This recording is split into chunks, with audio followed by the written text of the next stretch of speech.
Hi, I'm Ross Tayler. Welcome to Sacred Sundays, a space to slow down, tune in, and return to what's sacred within and around you. Some weeks you'll hear a sound-based offering to open the space. Other times we'll simply begin in conversation. However it unfolds, this is an invitation into presence, connection, and the beauty of the unseen. So pour a cup of tea, settle in, and let's begin. Today I'm with Grant Waldman, an eco-psychologist, counselor, and artist specializing in trauma, addictions, wellness, and indigenous healing. Over 2 decades, he's guided individuals and communities through circles, rites of passage, and nature-based approaches to personal transformation.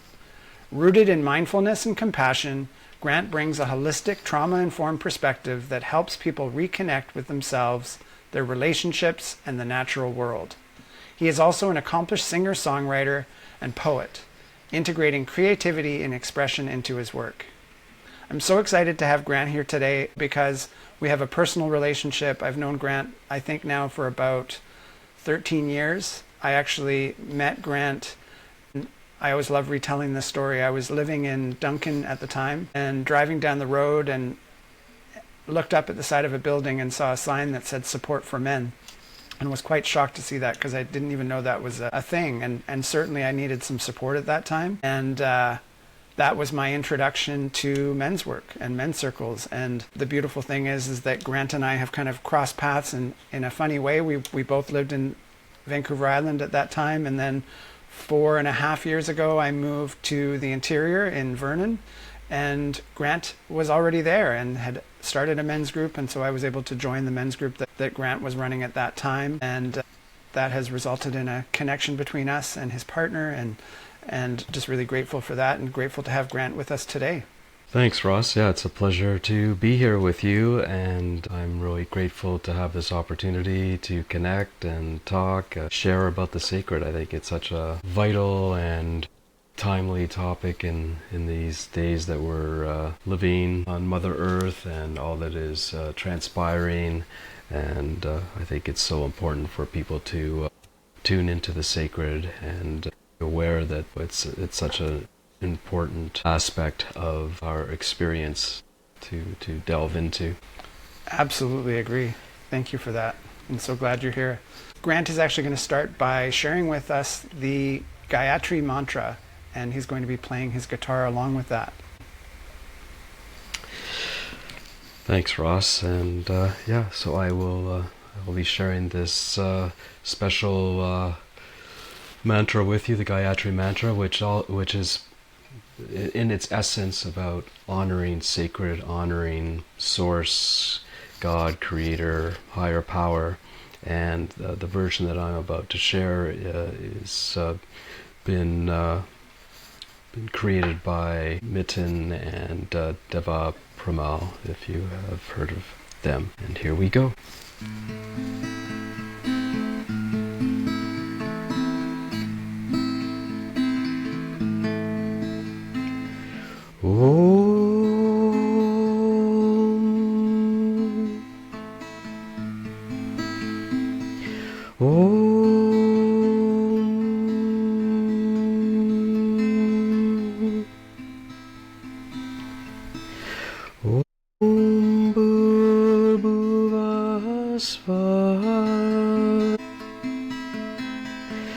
Tatsaviturvareneniam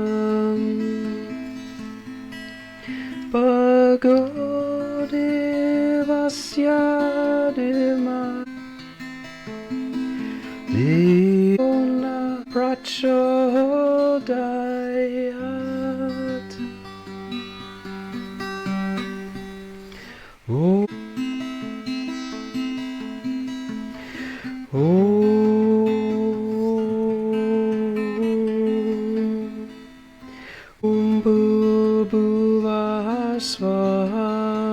Tatsaviturvareneniam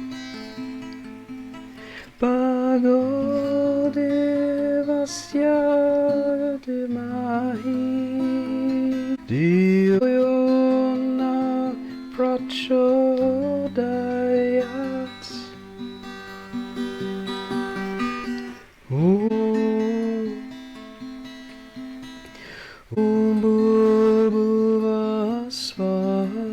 Tatsaviturvareneniam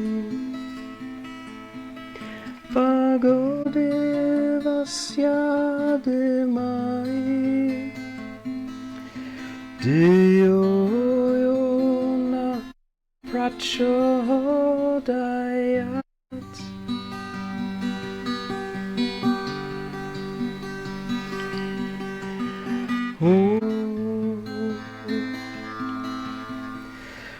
Om Bhurvasvaha Tatsaviturvareneniam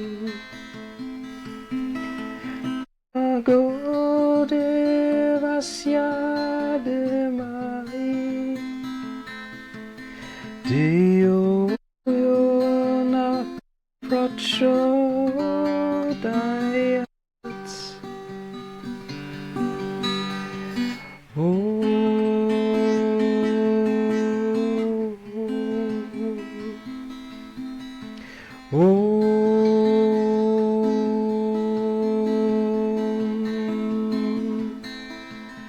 Om Bhurvasvaha Tatsaviturvareneniam Pagodevasya Demai Diyo Yona Prachodayat.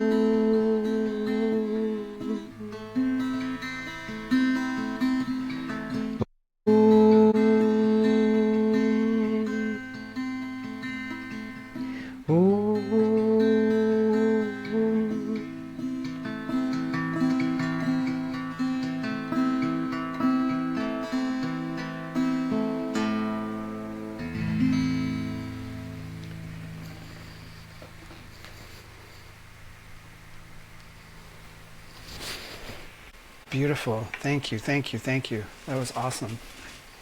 So grateful to hear your voice and your guitar. It's always a pleasure to share music, that's for sure.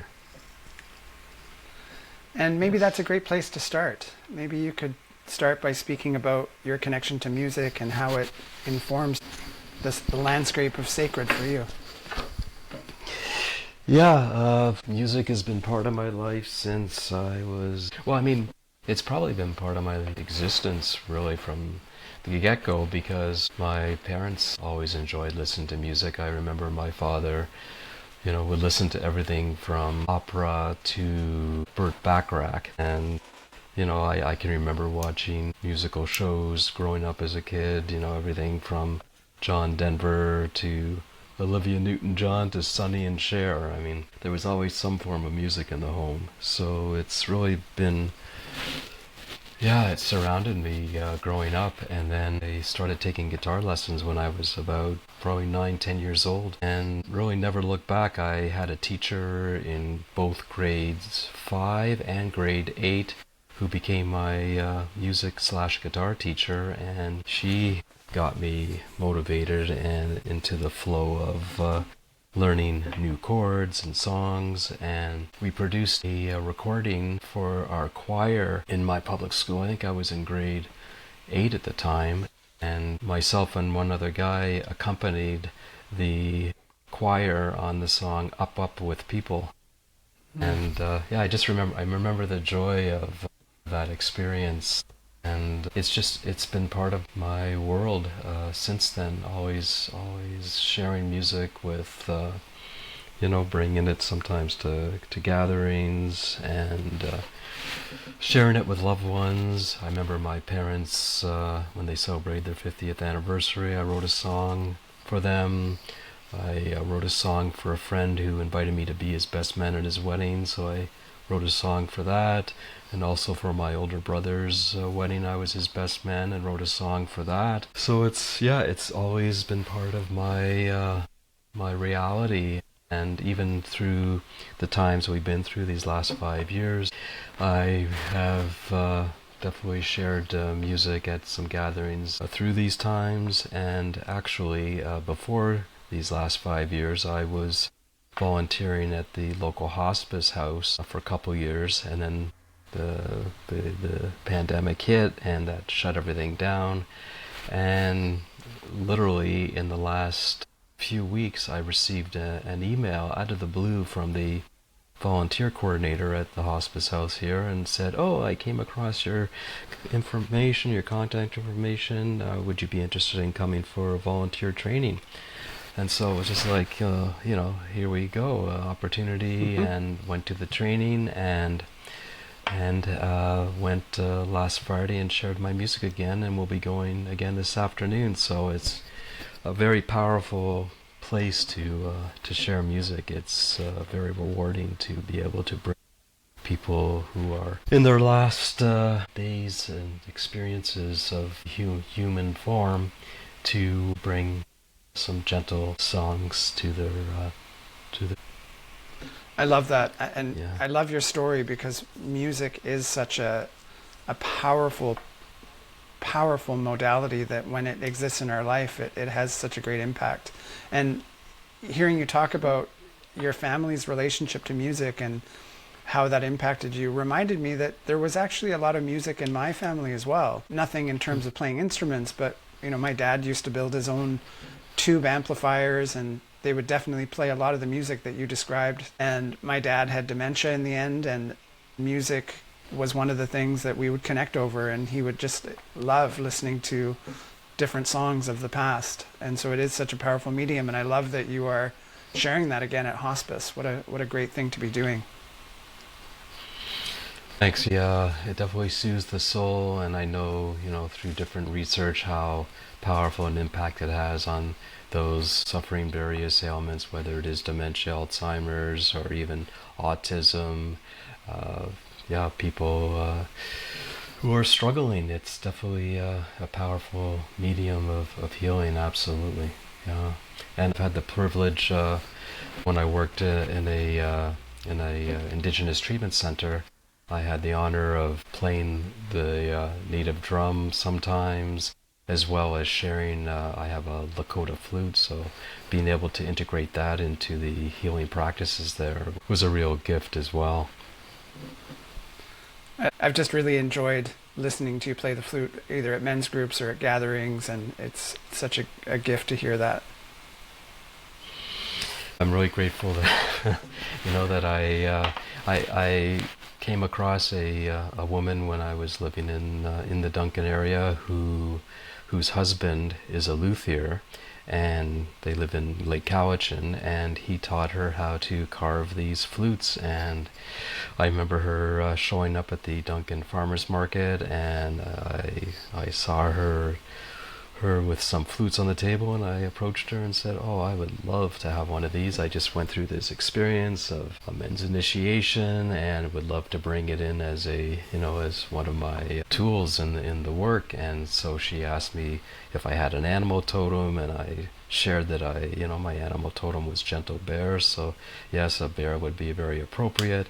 And I also told her of my heritage. My background was of the Jewish faith, and so she combined that into this flute and had the bird, which is basically the piece that controls the airflow in the flute, became the bear. And then she put some kind of like claw marks on or like paw claw marks on the flute, as well as a Star of David on it. So it kind of combined my totem along with some of my heritage, and it's made out of red cedar, which is very connected with the island and my experience there. So I always connect with that energy when I do play it.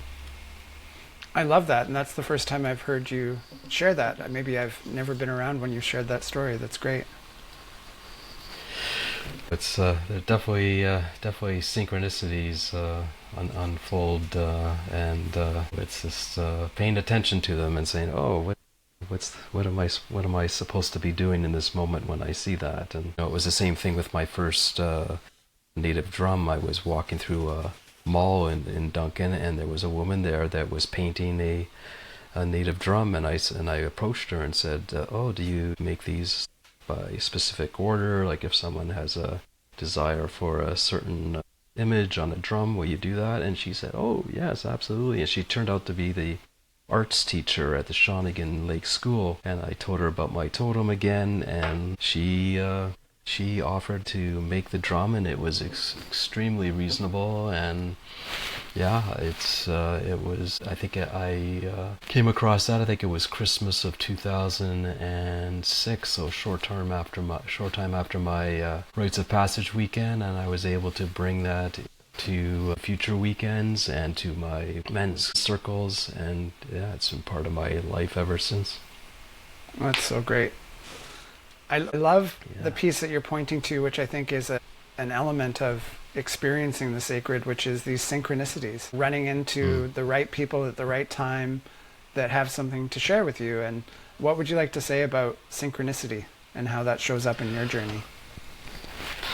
Yeah, I mean, it's such a, it's instinct. I think when I think of synchronicity, I think of trusting the process, trusting my intuition, and paying attention. And yeah, I mean, synchronicities have certainly shown up throughout my life, and having the right mentors at the right times, and sometimes not the right mentors at the right times that would cause me to shift into something different. And so yeah, I think synchronicities, being tuned in to the messages, to those whispers in the ears, are vital parts of the sacred, of recognizing that we aren't alone, that we are being guided, that we have ancestors and guides that are there for us to support us on our journey as human. So it's very powerful and very supportive. It's magical, really. It's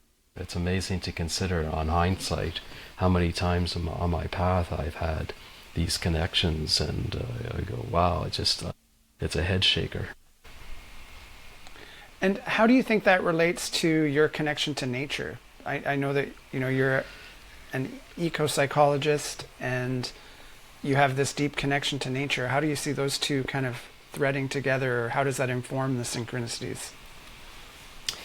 Yeah, I mean, I think they certainly align, that's for sure, because for me, nature has been a fundamental part of my journey with the sacred over my life, because I've always found peace in nature. I've always found nature to be such a healing place for me, a soothing calm in the storm of life, of the world. So I think they've certainly gone hand in hand as far as supporting my journey. My path into this realm of nature and eco-psychology, I think that's all connected with my connection with the indigenous world, the indigenous people, and that occurred, again, I would say synchronistically. I volunteered to support the indigenous games that took place in the Cowichan Valley in 2008, and that was really my first big exposure to the indigenous people and their culture and their stories and the huge impact of colonization. And so that really opened my eyes, opened my heart and spirit to their experience for the past 500 years. And I think their teachings have really supported my understanding of the power of nature to heal, and awesome connection with Mother Earth and Father Sky, and all these different connections, I think, really go hand in hand once again with synchronicity and how that all plays together. And sitting in ceremony, whether it's in sweat lodge or sitting in even simple smudge ceremonies, beginning a day with smudge, and how that all creates alignment with spirit and creates connection and opens doorways and portals to the much larger world of spirit. So it really all just interlaces, and it's like again that concept of the web of life and how everything is connected and everyone is connected. The idea of unity and oneness is huge. It's so true. I went on a walk in the forest 2 days ago, and it's pretty consistent that I'll go like every day somewhere in the forest or the ocean. And this particular walk was really a lot of signs, a lot of animals getting my attention. I think I saw like 3 toadlets along the way, and every single one caused me to stop and just really be present and get down on the ground and have a look at it. And there were squirrels that were getting my attention, and woodpeckers and dragonflies, and it was just one of those particularly loud days in nature that was so nurturing. And so I really needed that. I needed to be reminded of what I'm connected to, and nature is such a powerful reflection of those things that are so important that I can easily forget when I'm moving too quickly through this everyday life that we are a part of. Yes, and that's the whole, my eco-psychology, my doctoral dissertation is all about reconnecting with nature and recognizing how our world, especially the urban world, has created so much disconnection from nature through rampant development and urban sprawl, and how so many people forget how we come from nature and how nature, is again so soothing and so nurturing to our souls. And that's really what my thesis is about, is inviting people to remember where they come from. And it's basically a narrative about my connection over my life with nature, and how it brought my spouse into that connection. We went, before we were engaged, we went on a excursion to Killarney Provincial Park near Sudbury, Ontario, and rented a canoe, and went and did some portaging and stayed out on this overlook over the water, and her becoming more confident and comfortable, unknown of nature, and trusting those sounds that we hear in the darkness. And yeah, it's powerful. And then when our son was born and came into our lives, same thing, and introducing him to nature and the beauty and mystery of nature, and how he got more and more comfortable with nature and running through, on trails, and just feeling so comfortable with it and at home with it. And as he's, matured and grown up, it's always a place that he turns to soothe his spirit when in need. So I'm really grateful for that. Oh, that's so great. I love those experiences and those stories. I would love to circle back to men's work. I have a lot of gratitude for you because you were essentially the doorway to my connection to men's work and how that's unfolded over the last 10 plus years. And what would you share with anyone in terms of the importance of men's work and why you stay connected with it? And maybe speaking to someone out there who is looking for that type of connection but doesn't really know how to access it. Yeah, I mean, it's powerful. I mean, men's work, I originally reached out to support my path when it was the fall before we were expecting our son, so it would have been the fall of 1996. And my wife kind of, nudged me to go and do some inner work because I come from intergenerational anger, I call it. And so I did some research, and I found a group on anger management, and went to the group and discovered that the majority of the men that were in this group were there because they were mandated to be there. And the stories that they shared were shocking, and I walked out of the group that evening just vibrating with, fear, and told my wife, this is not going to work for me. I have to find something that's more nurturing and uplifting. And so I kept looking, and I found a classified ad in the paper where we were living at that time, which happened to be Indianapolis, Indiana, which is where our son was born. I was down there for 2 years with a big U.S. company, transferred there from Toronto, and I found this ad in the paper, and it said Circle of Men, and I'm like, that sounds interesting, and called the number in the ad, and I was invited to come and join in the basement of a local church, and I have never looked back from that day, because I walk into this group and I'm totally welcomed, and it's, hugs and the warmth of the eyes and the nurturing and grounding experience of the rituals in the group. They had indigenous traditions that they utilized to ground and to remove the energy from the outside world, and created a sacred container through the use of sage and the use of sweetgrass and the use of calling in cardinal directions. And it's something that has followed me from that moment on. We left Indianapolis and went back to Toronto, and I right away sought out a group and could not find what I had there, and had to create my own in Toronto, and did that for the time we were in Toronto before we then chose to head out on an adventure out to BC. And once again, we landed on the Sunshine Coast originally, and I sought out a group, couldn't find it, created one, and then we went to the North Shore for a short time. Didn't really find anything there, and we were there for a very short period of time, so I actually checked out a different type of group there called Sterling Men, and found that extremely warrior energy, and thought, whoa, that's quite intense. So I think I'll take a step back from that, and then ultimately landed on Vancouver Island, and was in a cafe one day and came across an ad for a Circle of Men, which was the first time I saw an ad for a Circle of Men since I had been in Indianapolis pretty much 10 years earlier.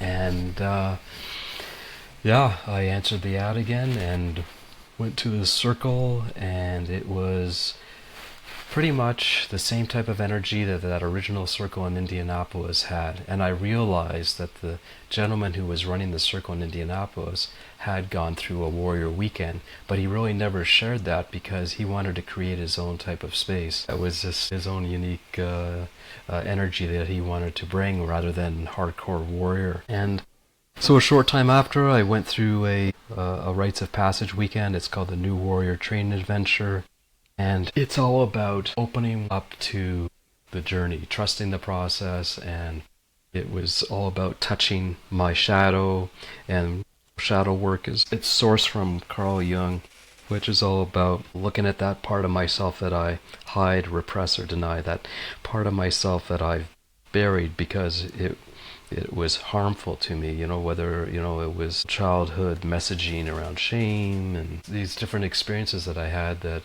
I just didn't really want to look at. So it opened that doorway to start looking at these, and that's what these circles are about. They're about doing that inner work, looking at issues like accountability and taking responsibility, and trusting other men to be there and witness my healing work. And that's what I've sought out ever since that first circle in the fall of 1996. I constantly seek that because that's my self-care, that's my nurturing, and it's been there for me, and that's why I created it when I came to Vernon, because it's so vital for me and for community. And I'm grateful to recognize that and to be able to call men into these spaces, these sacred spaces, to connect, to share, and to heal together. So I certainly always put the word out there that this is available to men, that men don't have to be, men are raised to, the old messaging of suck it up and don't be a sissy, don't be a wimp, all these types of messages. And the reality is, men have every right to feel, have every right to be vulnerable, because we do suffer, we do feel isolated at times and feel lost at times. And so we need to be able to ask for help. We need to reach out for support. It is, every time in my counseling work, every time a man shows up, I really show him gratitude, because I know what a stretch it is for a man to ask for help. So it's something that's so important in our society. I would echo so much of what you said, and I love that you've been committed to this work for 29 years. That's amazing. So next year will be 30 years. And I'm so grateful for all the experiences I've had of my initiation weekend, which was in 2014, and everything that has unfolded since then, because like you, where I lived or was living, there was no circle, and so I had to start that up. And so I started one in Squamish that ran for 7 years. When I arrived in Nanaimo in March, similar, I started another group, and that's been really great. Last week, actually, I went back and attended the circle in Duncan, and that was a real amazing full circle moment, because that was where I first experienced men's group, and so to come back around and to feel how much I had grown. There's something about those touch points that you go back to that you recognize how much you've grown. And that was just awesome. A great experience. And there was actually a man who lives on the island who was from Squamish who joined me at that circle. So that was really great as well. Oh, wow. Yeah. Excellent. Yeah. So we're at that part that's always hard, which is the wrapping up of our conversation. I think there's so many other avenues that we could have gone down, and I think the essence of what we talked about was so great, and it's a great place to wrap up. And I always like to wrap up by asking a simple question, or maybe it's not that simple, but it's, what is one simple way that someone could connect with the sacred today? Simple way is to tune into their breath. You know, to tune into that deep, nurturing breath, and to recognize how powerful our breath is, something that we, take for granted. It's just so automatic, and yet, a deep cleansing breath is so powerful, so healing, so grounding, and so necessary in order to support our nervous system in settling and calming. So that would be my invitation to anyone listening, is remember your deep breath and how powerful that is.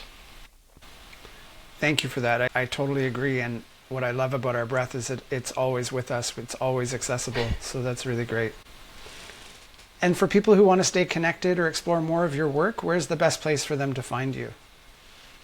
Yeah, probably on my website, healingworkscounseling.com. They can certainly connect with me through that. My email is grant.healingworks@outlook.com. They can certainly reach out and connect, and I'd love to hear from people, and I love hearing people's stories and sharing and connecting, so that would be awesome.